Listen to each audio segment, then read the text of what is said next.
Et pour notre zoom dominical, direction maintenant la Savoie et le Val d'Arly. La Gietta, Notre-Dame de Bellecombe, Flumet, voici quelques-uns des villages de cette vallée. Des villages devenus des stations de ski à l'ombre du Mont Blanc. Là-bas, nous sommes dans l'antisnobisme, une vision très familiale et authentique de la montagne, comme vont nous le dévoiler Marc de Chevigny, Félix Huel et Bruno Poiseuil. Regardez.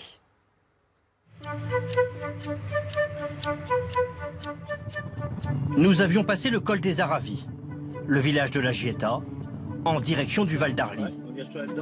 On nous avait dit, allez donc voir Henri.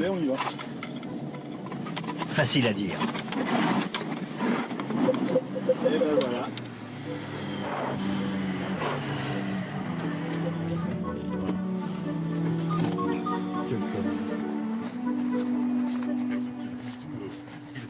Là-haut.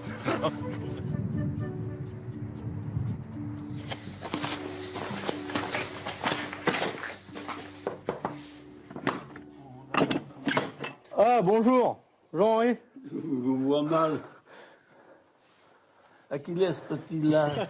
La main écrasée, c'est le modique prix à payer pour qu'Henri vous raconte ce petit coin de Savoie, qu'il a connu avant le ski, les sports d'hiver et l'argent. Oui, t'entends bien.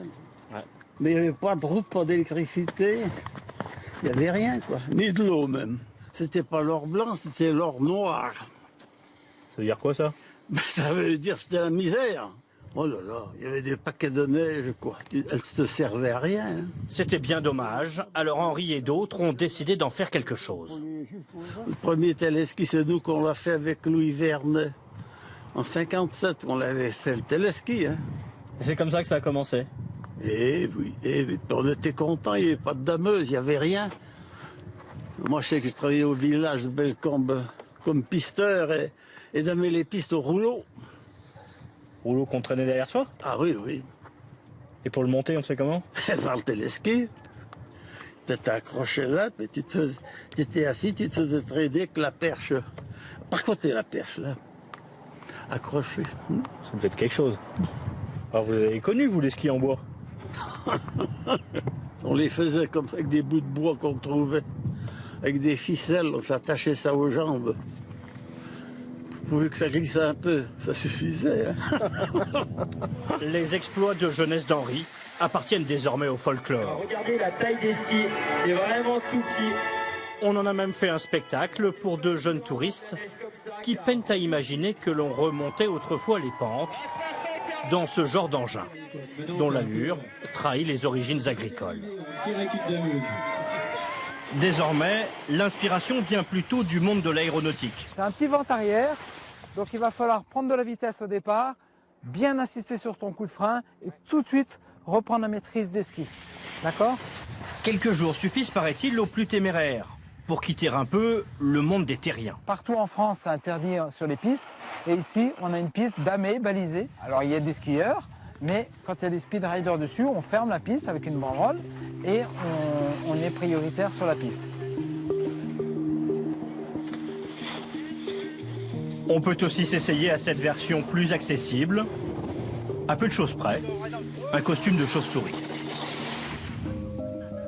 Il était temps pour nous de s'éloigner un peu des casse-coups, de prendre de l'altitude, à la recherche d'un bout de montagne encore sauvage. On va monter en direction de la ruine. Tout là-haut? Tout là-haut. Vous croyez que je vais y arriver? Oui, y allant tout doucement, tout le monde y arrive. Marc est garde-chasse et il nous emmène dans son bureau. On a une chance extraordinaire de faire ce métier-là, puis de vivre dans un espace aussi beau. Nous sommes sur le territoire d'un oiseau rare, le tétralyre. Là, on a des traces, c'est quoi ça? C'est pas du tétra, ça, hein? Ah non, c'est pas du tétra, ça. C'est quoi? Alors ça, c'est du lièvre variable. À cette époque, le tétralyre est lui le plus souvent invisible, car il se cache. Il se construit un igloo dans lequel la température est constante à 4 degrés. Donc il reste une grande partie de la journée dans cet igloo pour économiser son énergie pour lutter contre le froid. En clair, il aime la poudreuse. Et pour son malheur, il n'est pas le seul. Le passage des skieurs peut lui être fatal. On a donc créé une réserve. Dans cet espace, on demande aux skieurs de ne pas y pénétrer. Par contre, ils ont tout l'espace tout autour pour pratiquer leurs loisirs. Donc il n'y a pas de problème, ils ont de la place pour skier. De ce mystérieux volatile, ce jour-là, nous ne verrons pas une plume. C'est, paraît-il, bon signe. L'animal dort en toute quiétude. Mais pour oublier cette déception, nous en étions réduits à chercher la consolation dans la gastronomie locale. Bonjour, alors bienvenue à vous. Oubliez la tartiflette, la fondue, la raclette. Pour le goût authentique des montagnes, redécouvrez le farcement. Comment ça se fait que c'est revenu à la mode? Moi je sais pas, vous savez, toutes les vieilleries c'est à la mode maintenant. Hein. Ah oui, Ouais. c'est une vieillerie le farcement. Ah bah oui, ça se fait dans... Bah écoutez, les gens ils faisaient ça avec leurs pommes de terre, avec leur lard qu'ils avaient dans le plat, puisque tout le monde tuait un cochon à l'époque. Hein. Et tuer le cochon, on faisait le saucisson, on avait le lard, tout ça, et alors donc ils faisaient ça avec les... Vous savez, les gens ils étaient pauvres à l'époque, hein, ils n'allaient pas au supermarché. Hein. Et donc le dimanche, il râpait d'abord des pommes de terre. Et là, on va ajouter des petits raisins secs, des pruneaux, la sel. On va mélanger tout ça. Hein. Puis on vide tout cela dans un moule, bardé de poitrine fumée. C'est une Charlotte au lard. Pas tout à fait quand même. Ça y ressemble. Ça ressemble peut-être, oui. À ce stade, l'apparence du farcement peut encore laisser perplexe. Mais 3 heures de cuisson plus tard, Voilà. dans un des rares restaurants servant cette étrangeté culinaire, le démoulage est parfait et la dégustation roborative. Merci. On reprend le contact avec la terre ferme. Bon appétit à tous. Ainsi lestés, nous suivons le sens naturel de la pente. Le long de la rivière, vers le village de Flumet, la capitale historique du Val d'Arly. En plein centre, l'église cache derrière une architecture austère, une décoration intérieure baroque.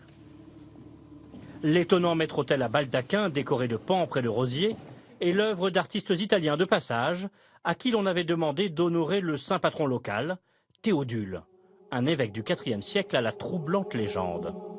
Il est allé à Rome, il avait besoin de ramener une cloche que le pape lui avait offert. Et il était bien embêté parce qu'en fait il n'arrivait pas à ramener cette cloche, elle était bien trop lourde pour lui. Il a passé un pacte avec le diable. Il lui a dit « J'aimerais que tu me ramènes cette cloche » et le diable a accepté. La cloche de Saint-Théodule a le pouvoir de protéger les habitants des tonnerres et des orages. De fait, la foudre tombe rarement sur le Val d'Arly. La magie de Saint-Théodule peut-être, ou plus prosaïquement, en regardant vers le nord, le patronage rassurant du Mont Blanc, le plus haut paratonnerre d'Europe.